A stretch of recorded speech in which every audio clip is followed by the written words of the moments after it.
So this box right here is a little bit of a surprise. Dominic said that he was watching some of my old videos, specifically the video where I go over my entire collection of Bespoke shoes, and came up with an idea of a pair of shoes he thought was missing from my collection and took the liberty of making them. So I'm really excited to see what he has here for me. Let's open this box up and see what's inside.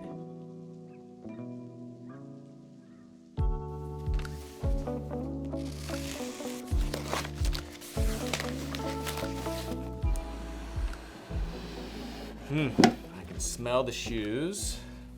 So here we go, nice postcard. Next pair, question mark, let's see. And then of course, Dominic, in true to form, there is always a little bit of a surprise in any box. This says open first, so let's see what we have here.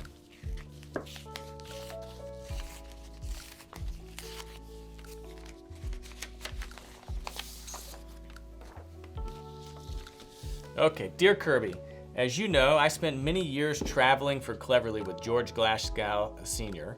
He used to tell me great stories about Anthony Cleverly, who, whenever he didn't have any work, used to pick a customer and make him a pair of shoes. His customers were so grateful to get a pair of shoes from him, they paid for them straight away, even though they had no idea what they were getting. So in the spirit of Anthony Cleverly, here are a pair of shoes you haven't ordered. To make matters worse, they are unpolished, so you can see how the leather looks before the polish, so go to it. You'll also need some laces, but I'm sure you can find some. I think I can, a pair of Wellington laces. I watched your video on your shoe collection and feel that these sit nicely amongst the ones you already have and will probably become some favorites. P.S. Invoice to follow. Enjoy, best. Dominic Casey. Oh boy. I mean, you know, again, I think one of my favorite parts about the Bespoke process is the relationship you develop with artisans kind of over the years and over several commissions. And Dominic Casey, I think, has probably been one of the shoemakers that I've enjoyed the most. He is lively, he is full of spirit, he's always in good humor. Without further ado, let's get into the shoes and see what he thinks is missing from my collection. Of course, custom shoe bags. So this is, I think, a first indication. Brown shoe bags, perhaps he is sending something slightly on the more casual side. But let's open these up and see. It's wrapped up like a Christmas present.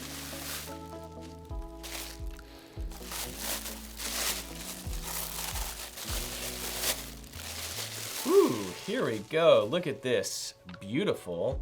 So this is a dark brown Capto Oxford made out of a pigskin. So again, pigskin is a very kind of difficult leather to find. You don't find many shoes made for this. It's traditionally only done bespoke. What I love about pigskin, of course, is the nice kind of subtle texture you get. And here we go. Beautiful shoes. Let's just rip these off. So here we go. Look at these beautiful shoes. Wow. So let's look at these shoes and see what they are. So this, again, is a Capto Oxford, right? So we've got the Capto closed lacing. It's an Oxford. I'm looking at the swan's neck right here. This is a dark brown pigskin, right? You can tell by kind of the little pin pricks in the grain of the leather. And this is a great material for more casual leather. Very fine stitch density on the outsoles. This is looking to be 12 or 13 stitches per inch. You can kind of see that right here, so real nice finesse. That's something that you don't see very often. And this, of course, is that standard toe shape that Dominic and I collaborated to develop, kind of the Kirby, Negroni, kind of clubland toe shape. It is a soft, kind of round toe. It's a smart round toe. It's not too large. It's not like your grandfather's pair of shoes. It still has a beautiful elegance to it without being, you know, without form or shape. One of the other things I like about this toe, again, is it's got nice kind of vertical loft also. So it has a good three-dimensionality to it. It's not like a lot of the toe shapes you see out there that are quite flat on the top and the sides, which really is a shortcut versus you know, really spending the time kind of sculpting that out on the last. So a beautiful pair of shoes, a beautiful kind of heel work right here. I mean, look at how this heel block just sits right underneath the back of this heel. And then of course, one of my favorite details, and one that I know Dom loves, that is the seamless back, right? So the seamless back heel, one of those bespoke details that really just kind of pulls this off. So absolutely beautiful, beautiful shoe. Let's polish them up and put some laces in these.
Oh, wow, so after trying these shoes on, I can tell you they fit perfectly. I think that we have really nailed the last. They fit comfortably. I mean, I would be surprised if there's even a break-in on these things. They fit so well. You know, now it's time to wear them a little bit, so I've got a trip to New York next week. I'm gonna put them to the test on the road. If you're interested in learning more about Dominic Casey, visit his Instagram profile. And of course, Dominic is going to be returning to the United States here in September of 2021, visiting New York, Dallas, San Antonio, possibly with a short stopover in Austin to check in on Lee Miller. So if you're interested in having a pair of shoes made by Dominic, he'll be here and he'd be more than happy to meet with you. And I look forward to seeing your comments. Otherwise, I'm Kirby Allison, and I love to help the well-dressed acquire and care for their wardrobes while exploring the world of quality, craftsmanship, and tradition.